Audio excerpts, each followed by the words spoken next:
And then, now we're in the 70s, and I'm going to fast forward. It is now permeating the culture, and now there are Westerners being transmitters of these teachings. Some became what I call acharyas, like Deepak and Ken Wilber, teaching them in their own way and through their own expertise. And Deepak, of course, started out as teaching Ayurveda as a physician, and then became more of an all-purpose Vedanta teacher. Other people like Dean Ornish, no one knows this, but Dean Ornish, the famous MD who's done all this wonderful research, he created the prototype of his research back in the 70s because of Swami Satchidananda, who was his guru. And he speaks openly about it now, but he had to keep it under wraps for a long time. Some Americans actually became gurus, started lineages of their own. Not without controversy, but it's a very interesting phenomenon. And then this started to happen more and more, and I just want a moment to talk about the importance of this. These three are Catholic monks. Thomas Merton, Bede Griffiths, who was British, Thomas Keating, who's still alive. How many know who they are? These are three examples of Western religious leaders who were deeply and profoundly influenced by Hinduism and Buddhism and changed the way they understand their own tradition and the way they teach their own tradition and the way they wrote about their own tradition. Keating, who is, as I said, still alive, in the 70s, was running a monastery in Massachusetts and wondering why all the young people were going off to study with Buddhist meditation teachers and TM teachers and yogis, and learned from them, invited them up to the monastery, and created a Christian-oriented form of meditation called centering prayer, which is practiced now by hundreds of thousands of people. He used the TM teaching manual, and the impetus for this went, and he was used to go and study the Christian mystics. So there is now a revival of Jewish and Christian mysticism that was stimulated by the presence of the gurus and the availability of Eastern meditation forms.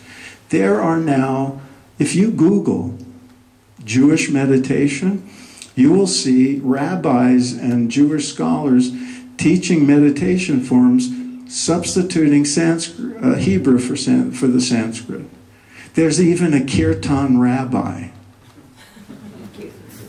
He's going to be in LA for the high holidays. I just got an email about it. And he does kirtan in traditional Indian style, but uses Hebrew. There's Christian forms of chanting coming out now, based similarly. There's Christian yoga.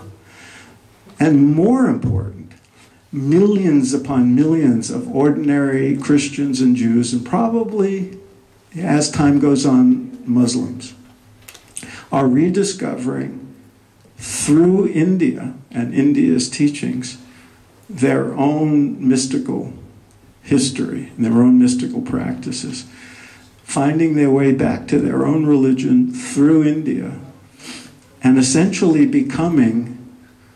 expanding Sanatana Dharma to include a way of entering into the eternal wisdom through their own traditions. I have met rabbis who had nothing to do with their own tradition until a guru in India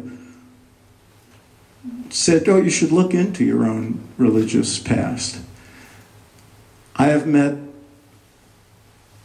Catholics and Protestants who found their way back to the religion they had rejected in their youth because the Vedic teachings showed them a different way of understanding what religion can be.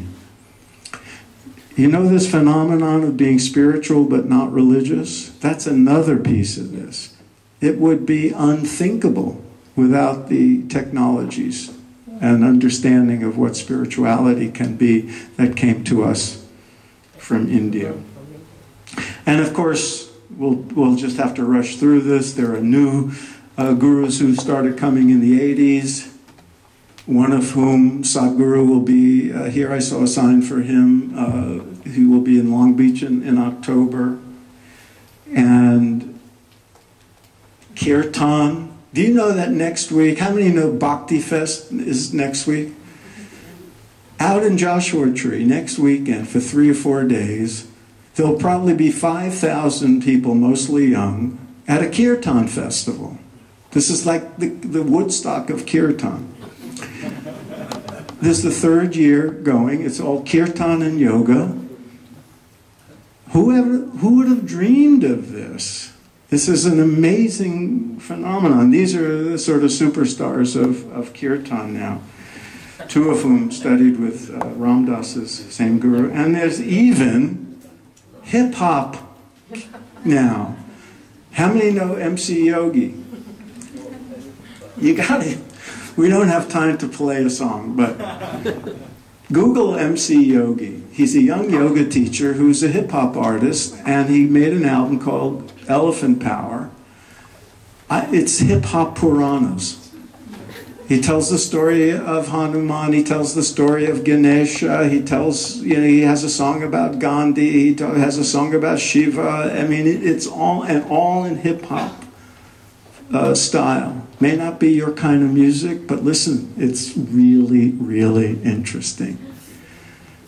I'm going to bring it to a close now, and I'll leave that up as a subliminal hint.